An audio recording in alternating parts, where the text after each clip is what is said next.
Assalamualaikum, selamat pagi. Kami dari kelompok 1 akan membahas mengenai bab pengendalian keuangan mata kuliah akuntansi keperilakuan. Dengan anggota kelompok 1 Putri Rizky Larasasti, 2 Tika Putri Lestari, 3 Arisima Febrianti. Next, selamat menyimak dan enjoy. Untuk pembahasan yang pertama yaitu dilema pengendalian. Batasan akuntansi sangat luas karena adanya permintaan atau kebutuhan dan teknologi baru atas bagian yang selama ini dicari oleh pemakai informasi akuntansi sebagai bentuk dukungan dalam pelaporan akuntansi. Pertumbuhan yang signifikan dalam jasa konsultan manajemen sebagai penyedia baru sistem informasi yang terdapat di setiap organisasi selalu menjadi pemicu hadirnya kebutuhan-kebutuhan klien. Setiap klien membutuhkan suatu dukungan untuk perancangan dan penerapan sistem-sistem pengendalian keuangan. Yang selanjutnya yaitu pengertian pengendalian keuangan. Pengertian pengendalian keuangan itu dibagi menjadi dua, yaitu umpan balik yang pertama, umpan balik mekanikal versus respon keperilakuan. Fokus utama di dalam subsistem pengendalian keuangan adalah perilaku orang dalam organisasi, bukan mesin. Untuk alasan ini, pengendalian keuangan merupakan pemahaman yang baik dalam menekankan pentingnya asumsi perilaku. Tidak semua pengendalian dibentuk berkaitan dengan perilaku manusia, tetapi juga aplikasi mekanik dalam pengendalian itu sendiri. Misalnya, mengatur pengendalian panas suhu ruangan lebih menekankan pada umpan balik mekanik daripada proses perilakunya. Tentunya mekanik dan alat elektrik serta metode dapat juga digunakan untuk mempengaruhi perilaku manusia. Hasil dari perilaku dilengkapi pada inisiatif pengendalian secara realistis dan dimengerti secara akurat dalam terminologi keyakinan dan penilaian, daripada hubungan naif sebab akibat. Tendensi dari literatur akuntansi akhirnya hanya berdasarkan asumsi perilaku pada pengendalian keuangan. Untuk yang kedua yaitu perluasan konsep tradisional. Nah, konsep pengendalian tradisional itu dalam akuntansi mendasarkan mengapa bahwa menghasilkan informasi akuntansi itu merupakan langkah terakhir dari peran para akuntan. Informasi akuntansi itu digunakan sebagai bagian dari proses pemberian isyarat yang dibentuk untuk membantu mengatur organisasi dari pengaruh perilaku anggota organisasinya. Nah, tujuan pengendalian ini ditunjang pada keinginan untuk memilih suatu inisiatif yang dapat mengubah kemungkinan perolehan hasil perilaku yang diinginkan. Hasil dari informasi akuntansi itu terlihat sebagai alat dari sebuah tujuan akhirnya. Nah, prinsip-prinsip yang berhubungan dengan desain pengendalian internal itu mencerminkan pengalaman dari profesi audit. Nah, pengalaman yang tidak ternilai tersebut dapat digunakan untuk merancang dan mengimplementasikan sistem pengendalian keuangan melalui pelunasan seperangkat tujuan yang dimiliki dari informasi akuntansi guna mencangkup proses administratifnya.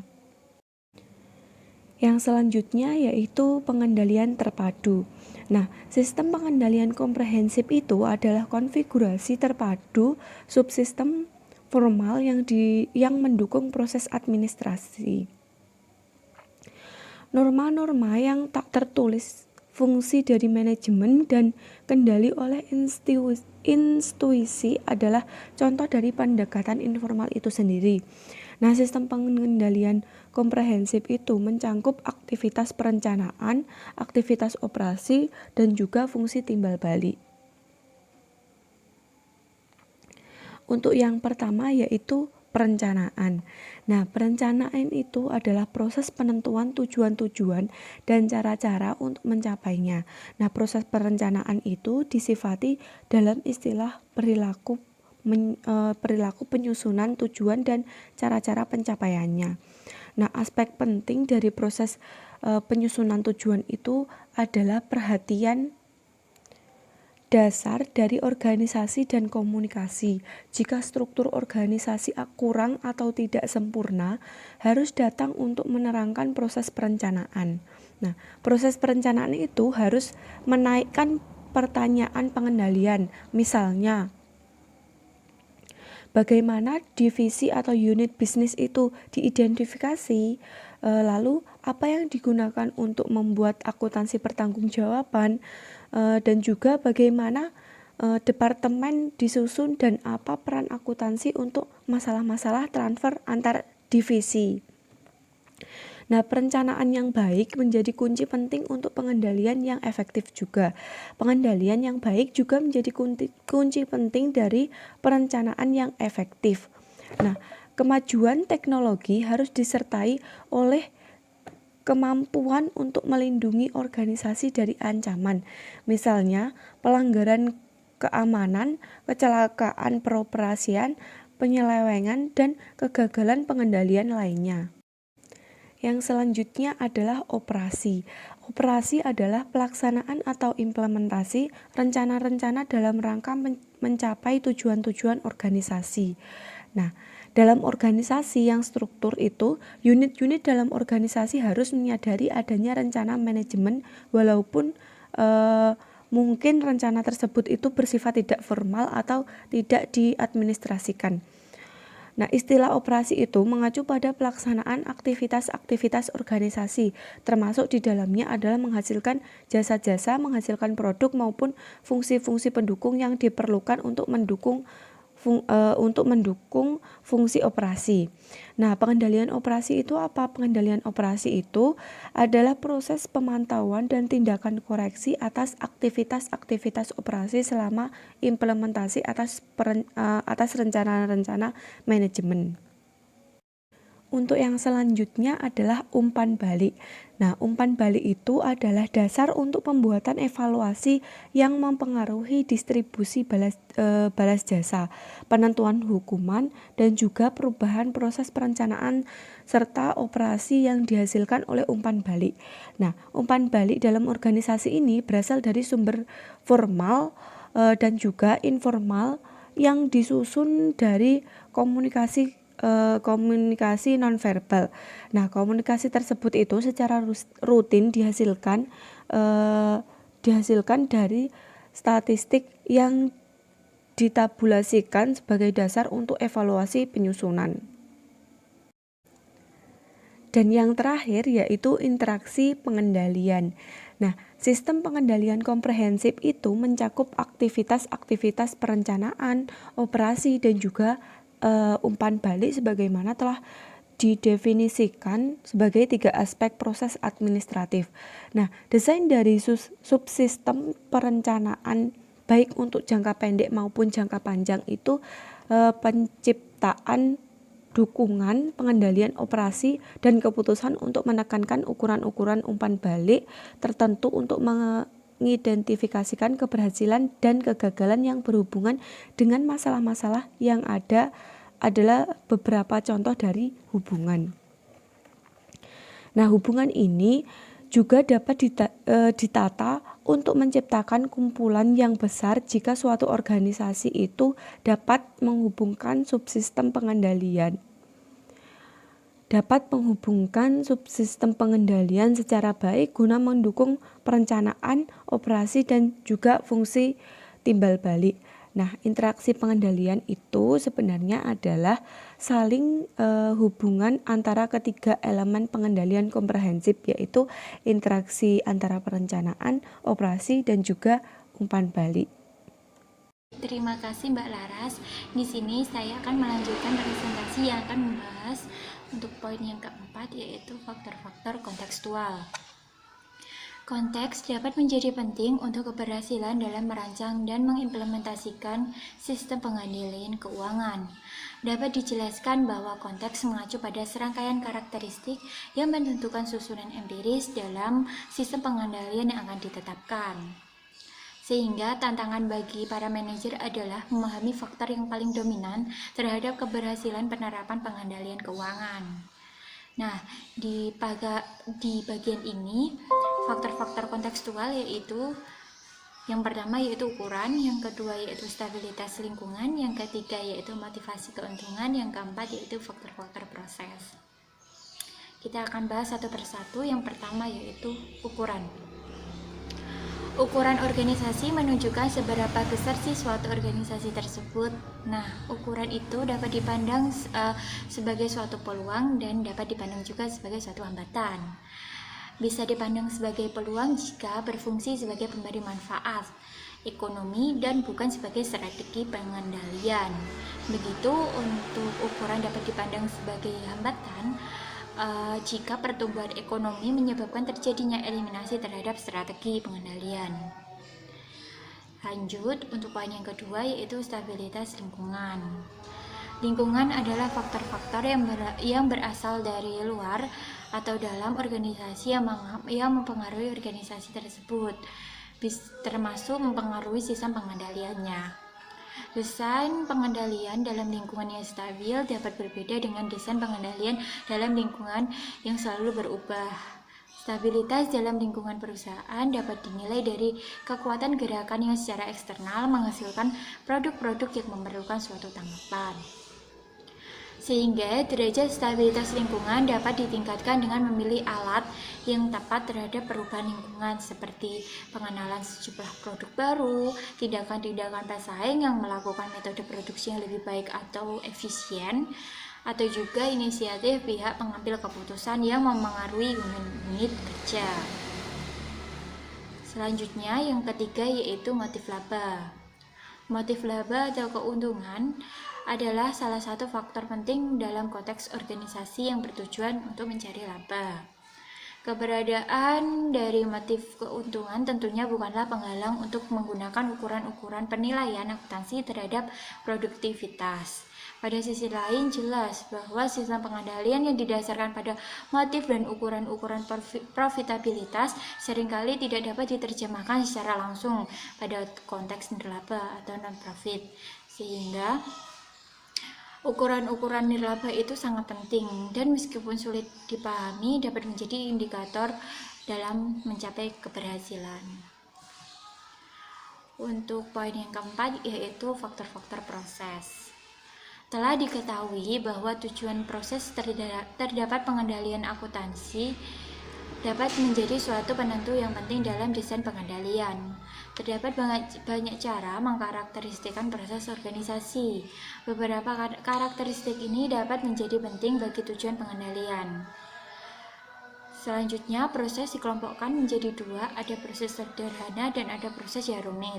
Untuk proses yang sederhana adalah salah satu yang dapat dikarakteristikkan dengan memahami hubungan sebab akibat secara baik.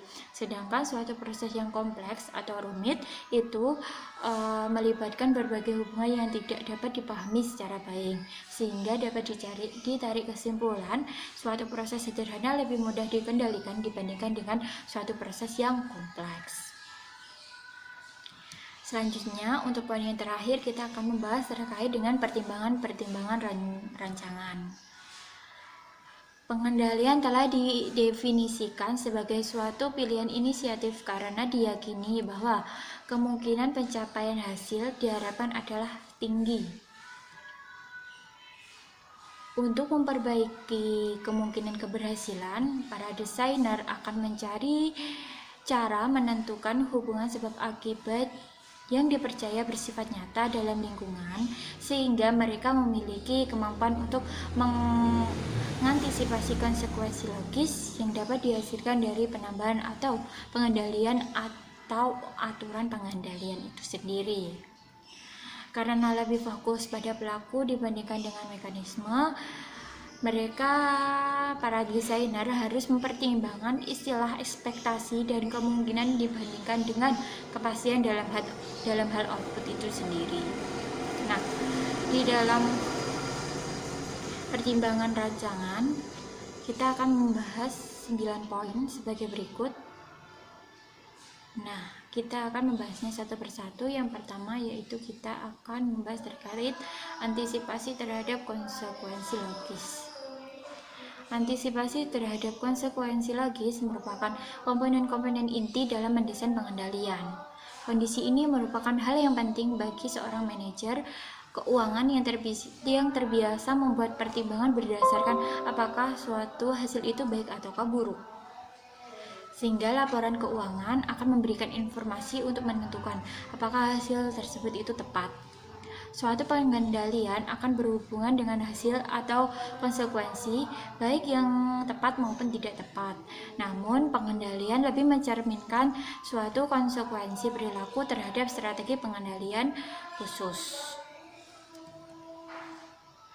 Lanjut untuk poin yang kedua, yaitu relevansi dengan teori agensi.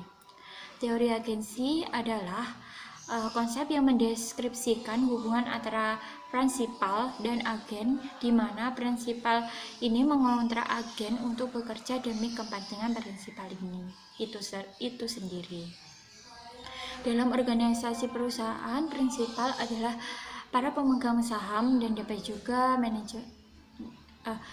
dalam organisasi perusahaan, prinsipal itu para pemegang saham, dapat juga manajemen puncak, termasuk komisaris dan direksi.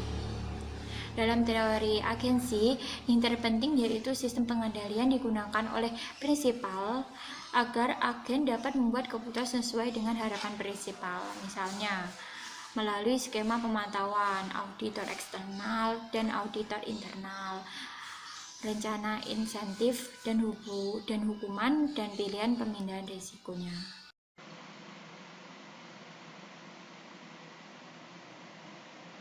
Selanjutnya, pengelolaan perubahan. Manajemen perubahan adalah proses terus-menerus untuk memperbarui organisasi dalam menghadapi perubahan lingkungannya, misalnya perubahan selera dan keinginan konsumen dan pasar, perubahan teknologi, perubahan sosial dan politik, perubahan perilaku karyawan, perubahan pasokan, dan perubahan pengelolaan. Perubahan adalah sesuatu yang penting dalam menentukan rancangan-rancangan pengendalian. Para manajer melaksanakan pengendalian untuk mencapai tujuan-tujuan yang seringkali dihadapkan pada satu atau lebih dilema bisnis. Keberadaan pengendalian dalam suatu perusahaan mungkin telah berhenti fungsinya saat terjadi perubahan, tetapi para manajer biasanya khawatir terhadap perubahan pengendalian tersebut. Walaupun mungkin saja hal itu akan memberikan peluang yang lebih besar untuk mencapai tujuan dibandingkan biaya yang dikeluarkan untuk melakukan perubahan tersebut. Selanjutnya, pengendalian dalam era pemberdayaan. Perubahan persaingan bisnis, perubahan permintaan konsumen, perubahan teknologi, mendorong perubahan dalam pengelolaan organisasi. Salah satu perubahan pengelolaan organisasi adalah perubahan dalam pengelolaan sumber daya manusia dan cara pengendaliannya. Bisnis kompetitif dengan permintaan konsumen dan informasi yang banyak harus mengandalkan inisiatif karyawan guna mencari peluang dan merespon terhadap kebutuhan konsumen. Namun, apabila perusahaan terlalu mengejar peluang, maka akan menempatkan bisnis dalam resiko yang besar atau menimbulkan kebiasaan yang dapat menghancurkan integritas perusahaan. Dalam menghadapi perubahan lingkungan yang tajam, para manajer didorong untuk mengubah perilakunya dari memberi karyawan menjadi pemberdayaan karyawan.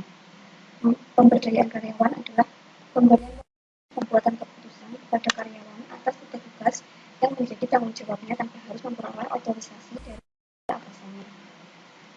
Selanjutnya, sistem pengendalian diagnostik. Sistem pengendalian diagnostik adalah sistem umpan balik formal yang digunakan untuk memantau hasil-hasil organisasi, mengoreksi penyimpangan yang terjadi dengan rencana atau standar yang telah ditetapkan sebelumnya. Kebanyakan bisnis memanfaatkan sistem pengendalian diagnostik untuk membantu manajer mengetahui individu, departemen-departemen atau unit-unit bisnis ke arah tujuan strategis yang penting. Selanjutnya, sistem kepercayaan.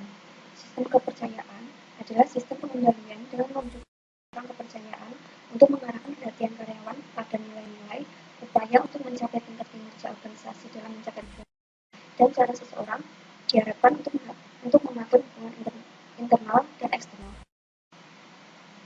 Selanjutnya, sistem batasan. Sistem batasan adalah sistem pengendalian yang dapat dilakukan dalam suatu organisasi dengan cara menentukan batasan yang harus dikerjakan dan dilarang dan dikerjakan oleh para anggota organisasi. Kemudian, sistem pengendalian interaktif. Pengendalian interaktif adalah sistem informasi formal yang digunakan oleh para manajer untuk membantu secara terus-menerus dan personal dalam keputusan bawahan. Sistem pengendalian interaktif memiliki 4 karakteristik yang dari sistem pengendalian diagnostik. Perbedaan tersebut adalah sebagai berikut. Yang pertama, fokuskan pada informasi yang berubah secara konstan yang diidentifikasikan oleh para manajer puncak sebagai informasi yang potensial bersifat strategis. Yang kedua, informasi menuntut perhatian yang rutin signifikan dari para manajer operasi di seluruh tingkat organisasi. Yang ketiga, data yang dihasilkan dan didiskusikan dalam rapat langsung yang dihadiri oleh para penyelia, bawahan, dan rekan sejawat.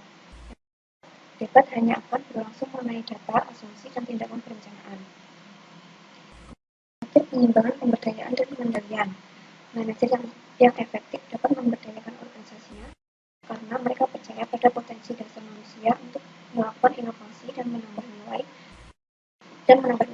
Namun, para manajer senior yang mengatur arah dan strategi perusahaan secara keseluruhan juga harus memastikan bahwa mereka memiliki pengendalian yang mencukupi atas keseluruhan operasinya yang luas dengan menggunakan seluruh unsur pengendalian.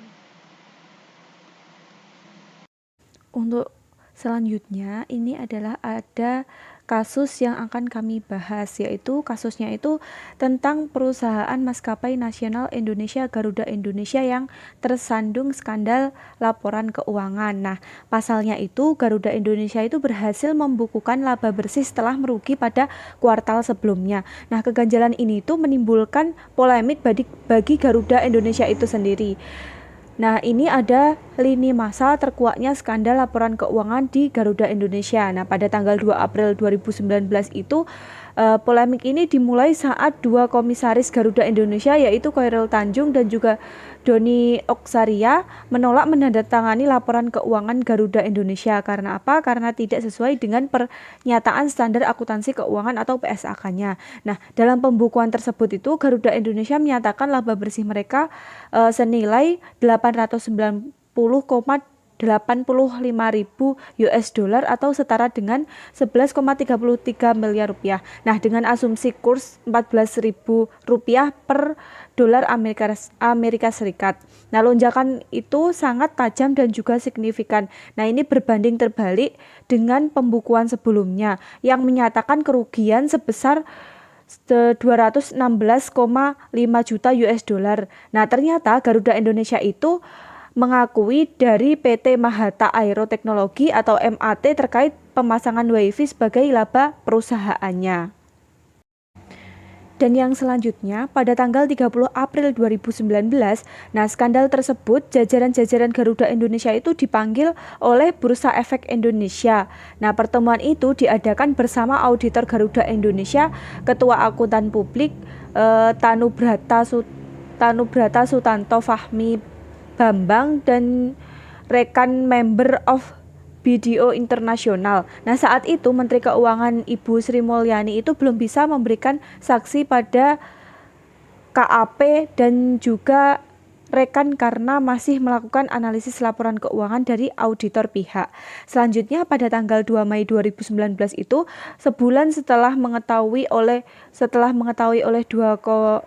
dua komisaris Otoritas Jasa Keuangan atau OJK itu meminta verifikasi laporan keuangan Garuda Indonesia di Bursa Efek Indonesia atas polemik tersebut. Pada tanggal 3 Mei 2019 itu Garuda Indonesia menyatakan bahwa mereka tidak akan mengaudit laporan keuangannya yang tidak sesuai dengan PSAK tersebut. Nah, Untuk yang tanggal 8 Mei 2019 itu MAT itu bersuara setelah namanya terseret dalam skandal laporan keuangan Garuda Indonesia itu. Nah, perusahaan yang baru berdiri pada tanggal 3 November 2017 ini berani bekerja sama dengan Garuda Indonesia dengan mencatatkan utang senilai 239 juta US dollar yang kemudian dimasukkan ke dalam kolom pendapatan oleh Garuda Indonesia. Dan yang selanjutnya pada tanggal 21 Mei 2019, Garuda Indonesia itu kembali dipanggil oleh Komisi 4 Dewan Perwakilan Rakyat untuk dimintai keterangan terkait skandal tersebut. Nah, Direktur Utama Garuda Indonesia itu Igusti Ngurah Askara Dana Diputra atau bisa disebut Ari Akara bahwa pengakuan piutang sebagai pendapatan dari 239 US dollar 28 juta US dollar diantaranya adalah bagi hasil yang dijelaskan oleh MAT. Pada tanggal 14 Juni 2019 itu Sekretaris Jenderal Kementerian Keuangan Hardianto menyampaikan hasil pemeriksaan terhadap KAP, yaitu adanya dugaan audit yang tidak sesuai dengan PSAK dan juga saksi yang akan diberikan pada KAP dan juga rekan masih menunggu koordinasi dari OJK. Nah, pada tanggal 18 Juni 2019 itu Bursa Efek Indonesia yang juga berkoordinasi intensif dengan OJK terkait yang akan diberikan pada KAP dan juga rekannya masih menunggu keputusan final OJK. Yang selanjutnya pada tanggal 28 Juni 2019 itu Garuda Indonesia menerima saksi dari berbagai pihak. Nah, saksi untuk auditor dari Sri Mulyani yaitu pembekuan izin selama 12 bulan. Sementara itu OJK mengenakan sanksi pada Garuda Indonesia dengan denda 100 juta serta masing-masing jajaran petugas dan juga komisaris didenda dengan patungan membayar 100 juta rupiah. Nah, di samping itu, Bursa Efek Indonesia itu juga mengenakan sanksi pada Garuda Indonesia dengan denda sebesar 250 juta rupiah. Nah, pelanggaran PT Garuda Indonesia Otoritas Jasa Keuangan ini memutuskan bahwa PT Garuda Indonesia telah melakukan kesalahan terkait penyajian laporan keuangan tahunan per 31 Desember 2018. Terkait dengan kasus yang telah dibacakan oleh Laras, kami ingin mengidentifikasi kasus tersebut terkait dengan materi yang kami sampaikan. Untuk poin pertama, kita akan mengidentifikasi terkait dengan letak akuntansinya. Letak akuntansinya itu di bagian laporan keuangannya. Dalam laporan keuangan PT Garuda pada tahun 2018 menyatakan laba bersih senilai 800 sekian juta US dollar. Padahal di tahun 2017 PT Garuda ini masih mengalami rugi sebesar 216 juta sekian dolar, sehingga kan ada dugaan kuat terjadinya rekayasa keuangan atau financial engineering. Nah, bentuk kerjasama antara PT Mahata dan PT Garuda berupa penyediaan layanan WiFi dan hiburan dalam pesawat. Hal tersebut telah dicatat oleh PT Garuda pada pos pendapatan pada tahun 2018.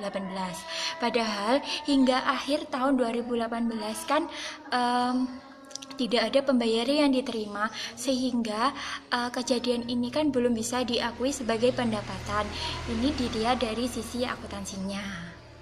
Lanjut, kita akan mengidentifikasi terkait dengan aspek keperilakuannya. Aspek akuntansi keperilakuan. Nah, bisa dilihat pada kutipan yang menyatakan bahwa pengakuan pendapatan pada PT Garuda pada laporan keuangan di tahun 2018 ditolak oleh kedua komisaris. Nah, ini yang menyebabkan polemik bagi PT Garuda. Pasalnya, dalam pengakuan tersebut terjadi perbedaan pendapat antara Direktur Keuangan dan komisaris, yaitu Bapak Khairul Tanjung dan Bapak Doni Oskaria. Yaitu. Nah, di mana adanya perbedaan pendapat tersebut dapat dikaitkan dengan teori keagenan. Pada bagian yang telah kami jelaskan pada poin pertimbangan-pertimbangan rancangan, ada poin relevansi dengan teori keagenan. Nah, teori keagenan itu menyebutkan bahwa ada perbedaan kepentingan antara pemberi wewenang atau prinsipal dan penerima wewenang atau agen. Untuk aspek akuntansi keperilakuan selanjutnya yaitu pada poin auditornya. Auditor yang mengaudit laporan keuangan PT Garuda salah memberikan opini sehingga dapat menjadi pelanggaran yang dikatakan berat karena memberikan pengaruh pengambilan keputusan yang salah, sehingga harus dikenai sanksi agar tidak terjadi pelanggaran untuk tahun berikutnya. Nah, untuk pihak Garuda pada selanjutnya yaitu akuntansi keperilakuannya berada di anggota internal pada PT Garuda. Hal ini bisa dikaitkan dengan faktor-faktor kontekstual yaitu ukuran. Yang pertama ukuran, yang kedua itu stabilitas lingkungan, yang ketiga yaitu motif laba, dan yang keempat yaitu proses sebab. Nah, jika tidak ada perbaikan di pihak internal perusahaan, itu dapat mempengaruhi reputasi PT Garuda di tengah masyarakat dan membuat para investor itu ragu dengan kinerja PT Garuda itu sendiri. Tentunya juga banyak dampak buruk lainnya.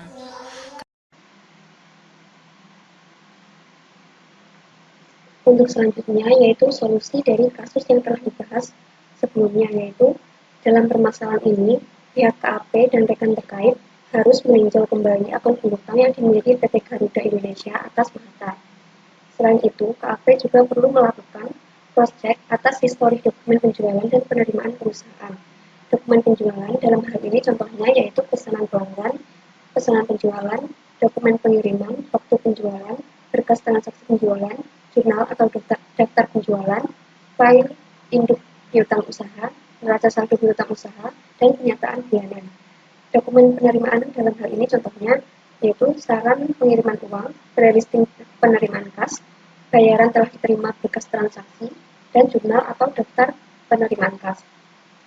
Pengecekan histori dokumen-dokumen ini bertujuan agar tidak terjadi kesalahan dalam proses audit sehingga audit yang dilakukan sudah sesuai dengan ketentuan PSAK. Selain itu, dari sisi internal sendiri, PT Garuda Indonesia harusnya dapat menjelaskan sifat transaksi mereka kepada publik sehingga tidak menimbulkan kerancuan di tengah terkait kondisi perusahaan di kuartal 3 2018 yang masih merugi dan dalam waktu singkat memperoleh laba di penghujung tahun 2018. Untuk kesimpulan, dari kasus tersebut dapat disimpulkan bahwa sistem pengendalian komprehensif yang dilakukan kurang, karena sistem pengendalian komprehensif merupakan subsistem formal yang mendukung proses administrasi, yang mencakup aktivitas perencanaan, aktivitas operasi, dan juga fungsi timbal balik. Pada saat perencanaan juga kurang memperhatikan aspek penting dari proses penyusunan tujuan. Perencanaan yang baik itu menjadi kunci penting untuk pengendalian yang efektif. Begitu juga sebaliknya. Terkait dengan kasus yang ada, seorang auditor juga dituntut untuk mampu memberikan audit yang andal. Pertimbangan rancangan juga sangat dibutuhkan dalam pengendalian keuangan, misalnya pada sistem batasan. Batasan adalah sistem pengendalian yang dapat digunakan dalam suatu organisasi dengan cara menentukan batasan yang harus dikerjakan dan dilarang dikerjakan sehingga tidak terjadi adanya kesalahan-kesalahan ataupun penyelewengan. Sekian presentasi dari kelompok kami. Apabila ada kurangnya, kami mohon maaf. Wassalamualaikum warahmatullahi wabarakatuh.